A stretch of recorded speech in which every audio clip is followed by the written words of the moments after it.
This is probably the biggest coincidence of my career that I was booked 3 months ago to talk about how to handle pretrial publicity.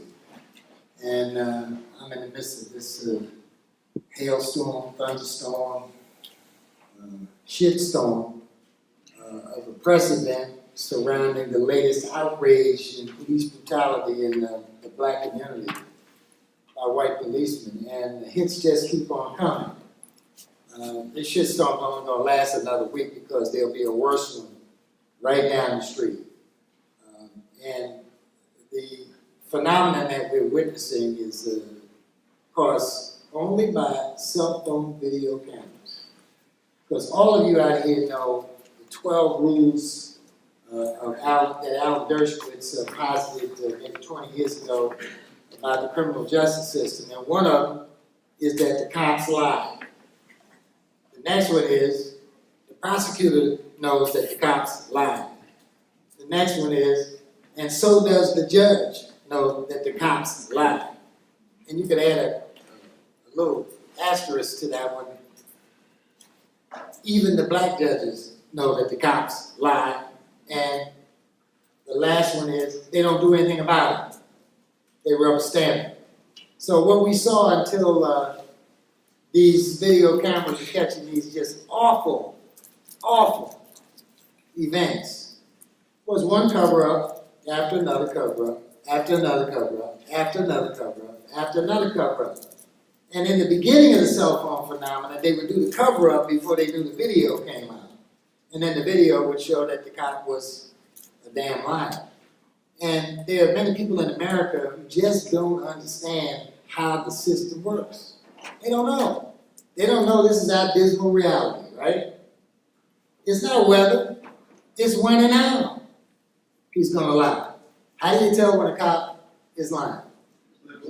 There you go. We all understand. And that's what makes criminal law so maddeningly outrageous, because you got this guy in a black robe or a woman in a black robe sitting up there acting like they don't know what time it is. And then they got Republican judges that are put up there so that the clock no longer works and nobody can tell time. And it's a damn shame. But I'm telling you stuff you deal with every day, stuff you already know.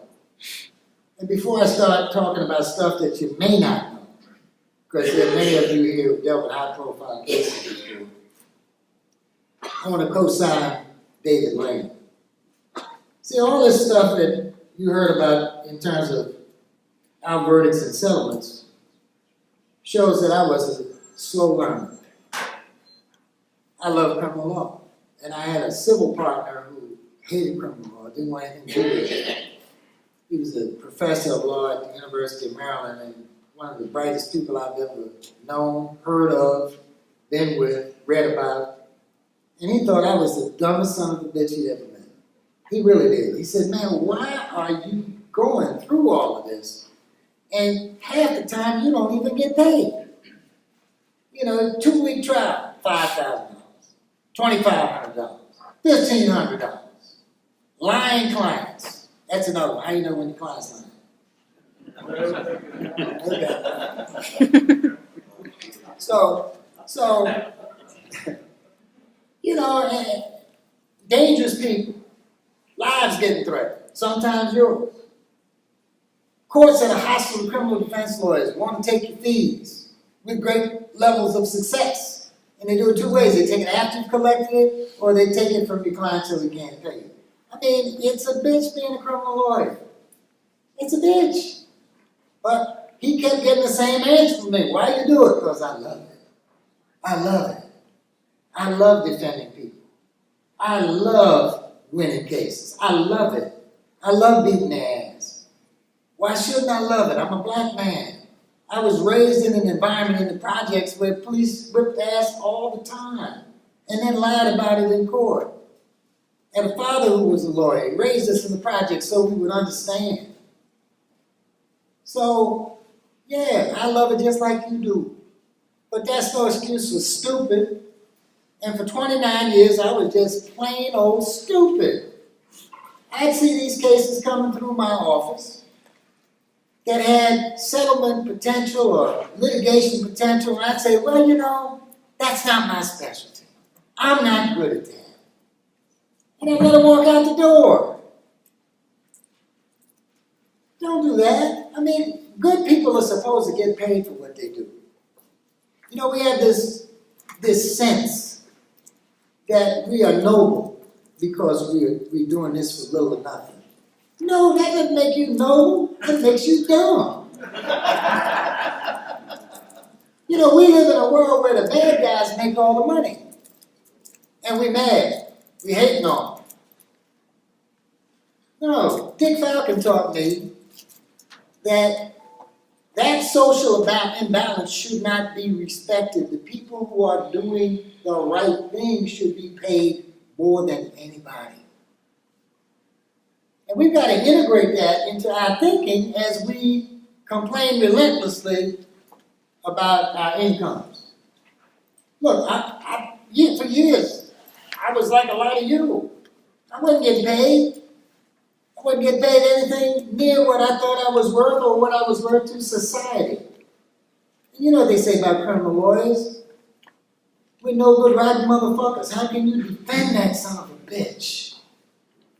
But we're the ones every day who defend the Constitution of the United States of America. We defend the system and by making sure it is pure in its quest for justice. And we're misunderstood. You know, a lot of depressed criminal lawyers out here. A lot of drunks. A lot of skirt-chasing guys who'd rather live in fantasy land than confront the realities of the practice of law because it's worn them down. How many times have you burned out? I'm up to 5. And burnout gets worse every time it occurs. You know, it's taken me maybe 3 years to get back to normal. I had a very, very long trial, 8-month trial up in New Orleans in the Eastern District of New York.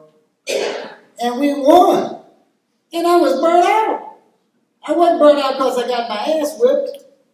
I was burnt out despite the fact that we won, because the pressure on us is awful. It is awful. Most of us have broken marriages because the dedication that we have prevents us from being with the ones we love. And we tip the scales in favor of our clients. Because our clients are the one that's getting ready to go to jail. Our kids and our lovely wife can wait. Or our husband, they can wait. They understand. No, they fucking don't. I'm telling you, they don't understand. They'll tell you that they understand, but you know. How many of you on second marriages? Raise your hand. That's it. Boy, New Orleans must have some good shit in the water. There's so much for that. Damn, I thought I'd have kindred souls out here. You didn't ask about third and fourth. Oh. Did you hear that? He said you didn't ask about third and fourth. All right, let's get down to business and keep an eye on those civil cases. One of us is going to write an article about how to build a great civil practice doing what you know. And one thing David said that I want to second. You know how you always worry about whether you're a good enough lawyer? Shit, civil lawyers never worry about that. They go to sleep at night, boy. They go to sleep at night. And they ain't worth a shit in a courtroom. The biggest unkept secret is that your greatest friend in litigation is the biggest law firm in town. They don't try anything. And let it be somebody young who's your opponent. He has 0 trial experience. I've tried cases where the head of litigation in the firm had never had a trial. There was a multi-billion-dollar case in New York that occurred, and of course the lawyer who had never had a trial before lost the trial. And when the company found out about it, he sued the big firm for malpractice. Because nobody gets a chance to try cases except criminal lawyers. Now, there's some in-house insurance defense lawyers that are in court all the time, but they're the only exception to the rule. You are the only ones regularly trying cases. And when it comes to courtroom time, You eating it alive because criminal case has speedy trial requirements. They have to go within a certain time period. All of the civil cases get kicked to the curb. So where's the trial experience come from? Either being a prosecutor or a defense lawyer or both. And so you've had 50 trials minimum, 100 trials, some of you 150 trials. I'm talking about juries. Some of you 200 trials. I'm up to 350. I don't say that with pride. I just say it because it's true. And my typical opponent's got 2, maybe 10. Boy, he's really expensive or experienced. So don't be scared. Now let's talk about the things you're scared of which prevent you from doing civil work. I don't know that area of law. Well, associate somebody with you who does. I don't know the civil rules of procedure. I didn't do so well in that at school. Like me, associate somebody who can guide you through what it turns out to be a fairly simple body of rules. You already know the rules of evidence. You got that down pat better than anybody. You specialize in keeping it out and getting yours in. So you know all of that. It's like taking candy from a baby. Taking candy from a baby. You know how you love preliminary hearings? Don't get it much, right? And you know what to do when you do. You just squeeze that lemon dry. And you get some impeachment stuff for use later at trial. Well, forget that second part. Civil lawyers don't know how to do that. They don't. They don't know how to cross-examine on prior inconsistent statements. They don't bother to get a deposition for that purpose. A deposition is for discovery. No, it's not. It's so you can hurt somebody with it later. That's what a deposition is for. And who knows better how to take a deposition than you? So get over this sense of inferiority and start getting paid. Let me say it one more time. Get over the feeling, based on nothing, just pure ignorance, that you can't master civil trial work very quickly. Get over it. Do it. Make the fucking money. Stop complaining that you can't afford to send kids to Harvard, because if you do civil work, you can send them to Harvard, graduate school, Oxford, around the world. You'll be able to pay for your mother's health care when she's old and gray, or your father's. You'll be able to donate money to society for worthy causes. You know, money is not the root of all evil, it's the love of money. Having a lot of money, that's some good shit. And don't hate on me. I'm a spender. I try to give it all away. I don't spoil my kids either. That's fucked up. Don't do it. You start living, you start making some money, don't spoil those kids. Make them work for it. My son runs the firm. I did a good job not spoiling him. He's smarter than me. He's got bigger vision than me. He thinks differently than I do. So, come on now, get together. Go home and announce to your wife, dear, for the first time, I'm getting ready to make some big money. Don't you do that. Don't do it. Don't do it. Wait till you make the big money. Don't let her know you're working on the big money. And then when the settlement check comes in, or the big verdict comes in, then tell her. But wait! If you already fucked up because of doing criminal law and she's about to divorce you, keep that shit quiet. All right. Oh my Lord. Yeah, I'm a veteran of foreign wars. Look. I thought I'd worked it out with my second wife until she read about some shit that I just done in the courtroom in the paper. And she came to me with the agreement that she had signed, and she did this. Yeah, I got fucked. All right, let's go back on the record. How do you deal with the press? Well, you know, we've seen some odd exchanges between some lawyers and the press. Let's start with Penn State. You all remember Penn State? Man, that was the dumbest encounter by a defense lawyer with the press of all time. And so since we usually send you to places where you can see how it's done right, I want you to see a situation where every rule how you deal with the press was broken with blissful ignorance. Blissful ignorance. I'm going to tell you how you can tell somebody who doesn't know how to deal with the press. If the press conference lasts longer than 5 minutes, he's not an expert. Why is that? Well, let's talk about rule number 1. Rule number 1 is don't talk to the press unless it's in your client's best interest.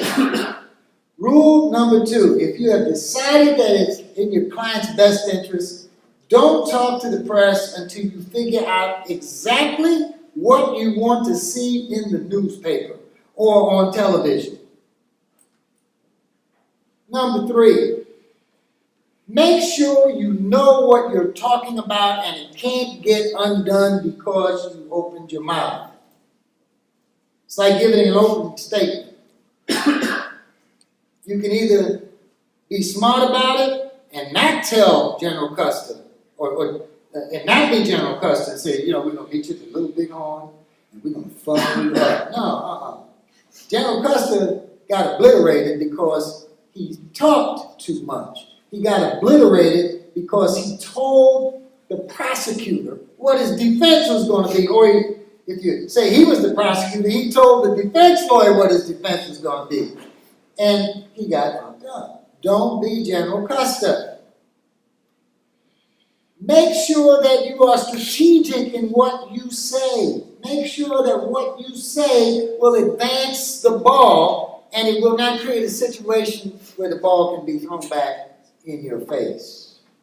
Don't conjecture. Don't speculate. Be disciplined. Be disciplined. Now, how do you determine whether it's in the best interest of your client? Let's take the easiest situation. The prosecutor's talking about your client like a dog. How many prosecutors do that in your jurisdiction? When they announce all of them? Well, they usually disregard the rule. Now, I'm not a snitch, and I don't make complaints about lawyers, and I don't complain about judges publicly or anything like that, because that's short-term gain for extraordinarily long-term pain. But every once in a while, I make an example out of somebody. And I usually use a surrogate to do it, so it doesn't come back to me. And we had one prosecutor who blatantly was violating prosecutorial strictures of what not to say when you're announcing that somebody's been indicted or accused of something. And so somebody dropped a dime on it, and it was a high-profile outcome, and he got really hurt badly. And that kept everybody quiet for a long while after that. Judges, don't file complaints against judges. Don't criticize judges publicly. If you feel that badly about a judge, get somebody else to do it who has nothing to lose. You and your client have a lot to lose. And having been a trial judge for 3 years, I know what they say about us behind closed doors. It's not pretty. I know what makes them scared. A lot of it's counterintuitive. And so make sure you don't violate the rules that I've just laid out, which are common sense rules. And, you know, you learn from being a plaintiff's lawyer and from being a defense lawyer. Have a theme. Have a theme. Stick to your theme. Make sure you think about it well enough so that the theme is consistent with any evidence that can come out. Hold your powder until you know the case. Now, there are a couple of kinds of press conferences that you can do that are not factual. You can do one like this.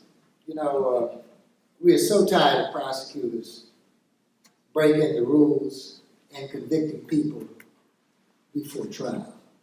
The rule says, and I quote, "I'll leave it to you to decide whether prosecutor so-and-so broke the rules." Now, one of the things they're not supposed to do is tell whether there's a confession, correct? How often do they do that? Every time.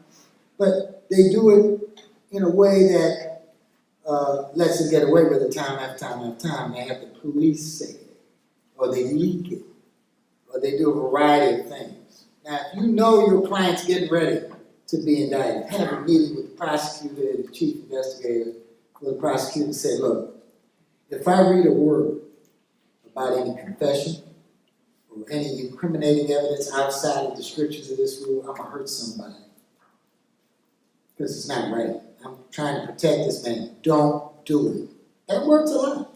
If they know that you feel as strongly about it as that, and you've taken the time to visit them and explain the consequences of them going outside this rule and say, and tell everybody not to speak for you.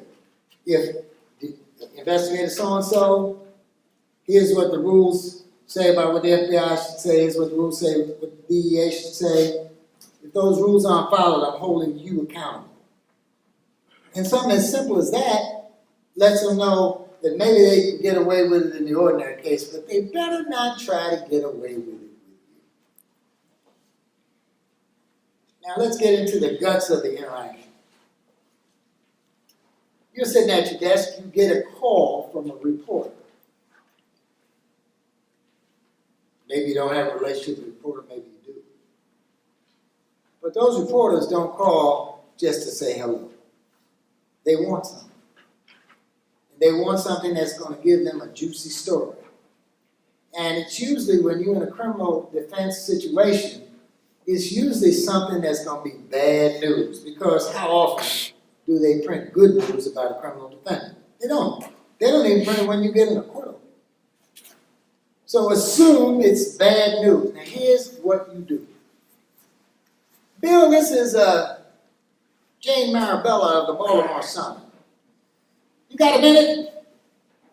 Never say no, because you want to know what's getting ready to happen. Don't be the asshole that says no comment, no comment, no comment, and hangs up the phone and this, that, and the other. You don't get anything that way. You lose a lot. In the Don King case, my co-counsel was a no-comment kind of guy. He despised the press. Well, if you despise the press, that's because you don't understand the rules of dealing with the press and why they're important and what they're allowed to do, what they're allowed not to do. They can be your best friend or your worst enemy. I like them to be my best friend. So now you're picking up the phone. What's the first thing you're supposed to say? "Gene, how you doing? Are we on the record or are we off the record?" "Well, we're on the record." "Well, I might have something juicy about what you're calling about."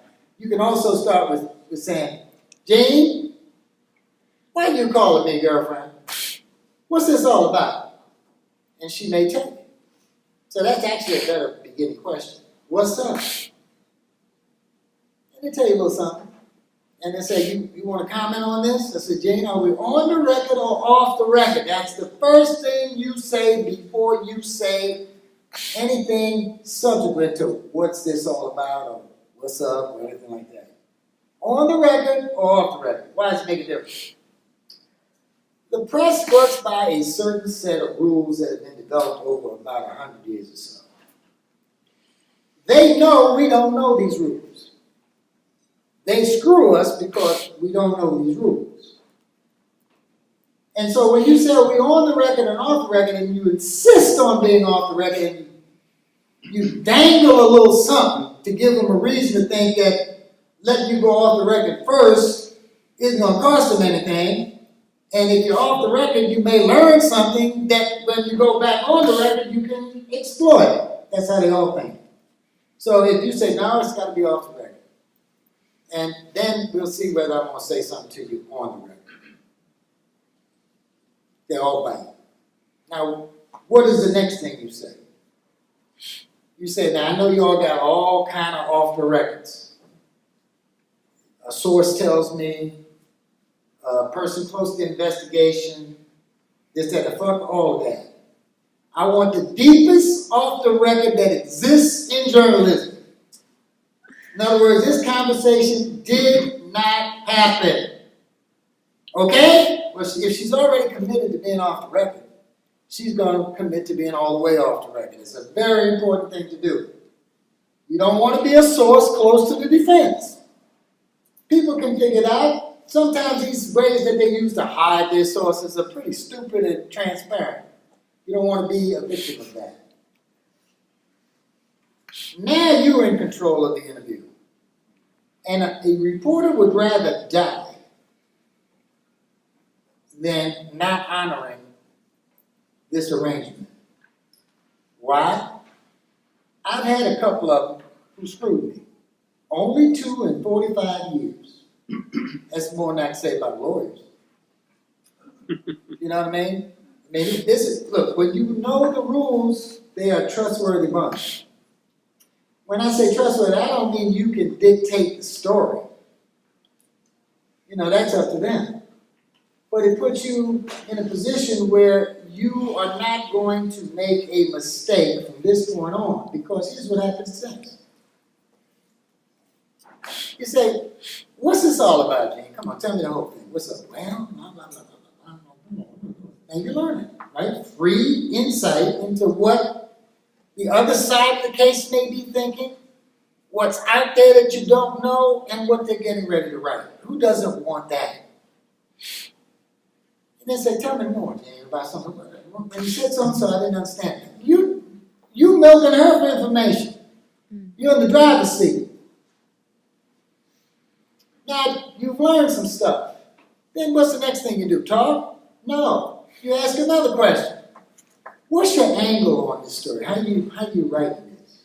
I mean, what's the point? What are you trying to show by writing this story? Very important. Very important. Now you get an advanced preview of where they're going with all of this, and you know whether you want to change it, whether you like it, whether you don't. And you're in a much better position. Then after you finish getting everything she's willing to tell you, then you can say, and by the way, periodically say, now look, our understanding is we're off the record until we both agree that we're on. Okay? That's very important to say. You can't say it too many times. You say it immediately after you get them to agree that this is off the record. Because things get fuzzy if you don't do that. And I've been in situations where we were off the record and she thought we had changed. Make it clear and unambiguous what the arrangement is. We are off the record until both of us agree to go on. They agree to that. Now, there may be something out there, a document that the cop, or the reporter rather, has just gotten that's relevant to the case. Find out what she's got. She may have discovered something excellent for you, or something that you need to read before you answer her. Have her send it to you. Give her an email that say, Jen, I'm going to need to see that before I say anything. She's yours. You've got her. She's in a position where she can't say anything. And then when you get the document, thank her for remaining off the record until you've had a chance to absorb this. So now it's totally clear that you've been off the record the entire time. I've done that one so many times I can't see straight, because they get stuff we want before we get it, very often, and this is how you get it. Now you can get back on the phone with her, and you've had a chance to think. This is another one of my favorite techniques. After you milk her dry, and you better do this if you got partners. After you milk the reporter dry, you've gotten the document that's critical to why she's calling or what she's getting ready to write about, or document. And say, Gene, I'm going to have to get back to you. What's your deadline? That shows you're savvy. Most reporters in the daily press have deadlines They need what you have to say before that deadline. Sometimes it's important to make that deadline because sometimes it's important to say something instead of nothing.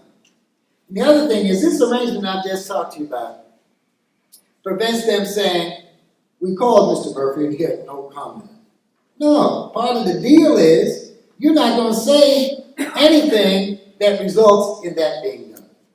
You're not going to have any interaction in that. Gene, I don't want to read tomorrow that we had a conversation and that I refused to give you anything. So none of this, and do that early in the conversation, none of this, we called Mr. Murphy and he didn't respond. He didn't have anything. You know, they do that to fuck you, okay? Pardon my French. We've been speaking a lot of French in here for you, those who just walked in. Parlez-vous? Okay. Now, why did you do that? Why did you seek delay? Well, the shit that they may have on your client may frighten the hell out of you, may destabilize you. You may be having one of these oh shit moments, you know what I mean? You gotta calm down. Because in my firm, if you write anything in anger or why you're scared or in the throes of any emotion, you get fired. So you gotta have a level head. Next thing is you gotta confer with your partners about the telephone call. Because I don't care how smart you think you are, there's always somebody out there with a better idea than the one you were getting ready to execute. It's always there. So you gather your partners together. I just got a phone call from Gene Marabella. And, well, what'd you say to her? Come on, man, you know better than that. Well, what was the call about? Then you tell her. And you say you got a document. She sent you a document because she wants you to comment on the substance of this document. What should we do? What should we do? Now, always they're going to think of some shit you didn't think of. So there's no reason not to share with your partner. And if it's a big case where your client's got some money, you already have hired a press consultant. We've done it. And you always want to confer with him or her. There's some really good people out here who know how to deal with the press. They have sources and they have close relationships with the people that you're dealing with. Maybe they were managing editors of your local newspaper. Maybe they were on the news bureau of the New York Times. I mean, a lot of these ex-reporter, ex-journalists, people who have become media consultants, so you and I don't make the stupid mistakes that we ordinarily make without this kind of insight. So now you've got the advice of your colleagues. What's the next thing you do? If you've decided to make a statement or you need more information, let's take A of that. You decide to make a statement. Well, let's take B because then we can move on. A has a little bit more involved. So you've decided that you're not ready to make a statement. You may want to make a statement. You just follow the same procedure and get more, ask more questions based on what your colleagues have told you. Then you come back to your colleagues. And now we're at the point where you're getting ready to say something. What do? You write it out. And you write it out again to make it shorter and make it better. Because let me tell you how newspapers work and how TVs work. And we'll get to this in a second. If you give one of these long speeches to a television camera, you're stupid because they're going to edit you. So anything in this 10-minute talk that you give to the camera is they're going to have a lot of choices to make about which part of this they're going to write.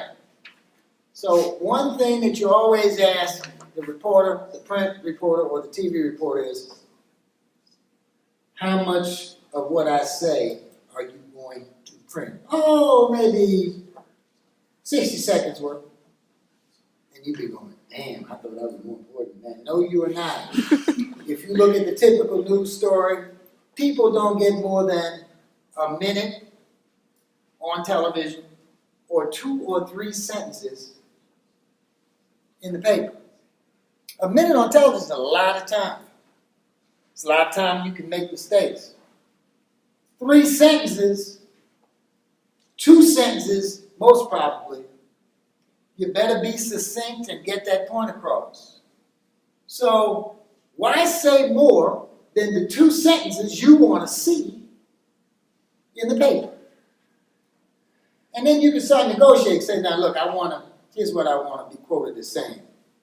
Blah, blah, blah, blah, blah, blah, blah, blah, blah. And I'll let you quote me as saying it, but you got to promise me that you're going to print all 3 sentences. That's not an enforceable promise because she's got an editor. But it works a lot of time because they may want to continue a good relationship with you. And if you're smart, you want to continue a good relationship with her. Likewise, ask the TV cameraman or the TV reporter, how long will I have on TV? Oh, Bill, we probably use maybe 30 seconds. Well, just say 30 seconds. Now I'm going to tell you about the story of Robert Clay. Robert Clay was a small black contractor, non-union. And for some reason, the press didn't like him. And so they kept coming to him on a daily basis while he was doing a non-union job. And they were printing bad stories about him. And they never would print what he wanted them to print about what his point was. And his point was that, why are you picking on me? There's a guy down the street 100 times bigger than me who's non-union. Why don't you write about him? That was a good point, right? And the answer was, because we don't like you, Robert, and we scared of that guy down there. That was the truth. So Robert kept talking to these people, and he never saw what he wanted to say in print. Until one day he got a bright idea. So he put the camera in front of him. He said, there's a $5 billion contract by a $10 billion contractor who's non-union down the street. Why aren't you talking to him? I'm only a $5 million contractor. Or I'm only a $100,000 contractor, whatever it was, okay? So they said, well, okay, Mr. Clay, but blah, blah, blah, blah, blah, blah. There's a $10 billion contractor down the street who's non-union. Why don't you go ask him these questions instead of picking on a small contractor like me? Well, Mr. Clay, blah, blah, blah, blah. There's a $10 million contractor down the street who's non-union. Why are you harassing me instead of going down the street and talking to him? And she got the point. And guess what he saw on television the next day? There's a $10 million contract because he didn't say more than he wanted to see in print. He didn't say more than he wanted to see on television, and he wanted to do his own editorial. He didn't want to delegate the editorial responsibility to the press. It takes discipline to do that. Why are lawyers the worst witnesses? You ever put a lawyer on what he's saying? They like to talk. It's a name, they talk too fucking much.